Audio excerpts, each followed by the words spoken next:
you ever wonder why some older men struggle in making connections with younger women? Let's dive into this by looking at a common mistake that often derails such connections. Meet John, a distinguished gentleman in his late 40s. John is trying to connect with Sarah, a vibrant woman in her early 30s.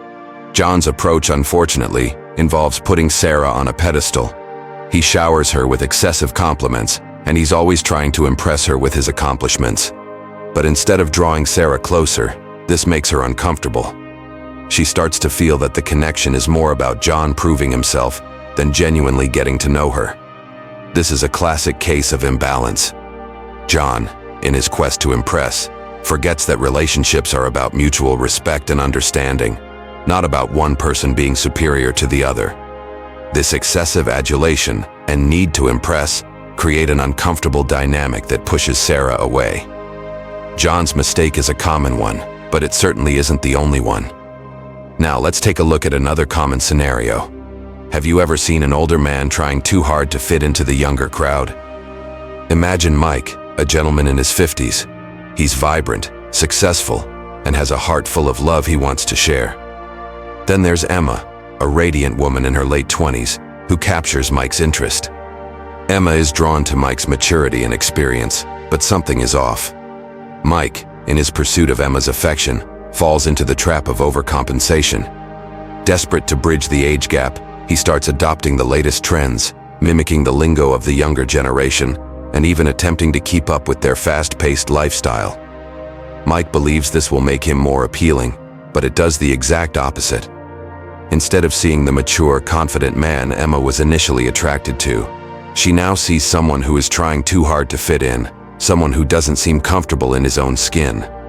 Mike's attempts to act young come off as inauthentic, and it's this lack of authenticity that becomes a major turnoff for Emma. The truth is, no one can pull off being someone they're not for very long. It's exhausting and, quite frankly, unnecessary. Mike doesn't need to be a part of Emma's generation to be attractive to her. What he needs to do is to be himself, to be authentic. Remember, authenticity is key. Trying too hard to fit in can often lead to the opposite effect. What about those older men who believe they need to rescue younger women from their perceived problems? Let's delve into that, shall we? This is our third common mistake, where older men inadvertently slip into the role of a savior. This can come off as patronizing, demeaning, and can even be a deal breaker. Picture this: meet Robert. Robert is a vibrant man in his early 60s. He's interested in Lily, an accomplished woman in her mid-30s. Robert is a gentleman. He's charming, but he's also falling into this savior complex. He believes that he needs to rescue Lily from her problems, even if they're just perceived ones. Here's where things go awry. Robert starts offering unsolicited advice. He begins to overstep, trying to solve issues that Lily is perfectly capable of handling on her own. He thinks he's being helpful, but what he's actually doing is undermining Lily's confidence and independence. He's sending a message that he doesn't believe in her competence. This isn't a fairy tale, and Lily isn't a damsel in distress.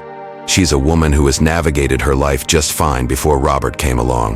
When Robert assumes the role of a savior, he's not aiding Lily, he's disrespecting her. He's disregarding her ability to manage her own life, her own problems.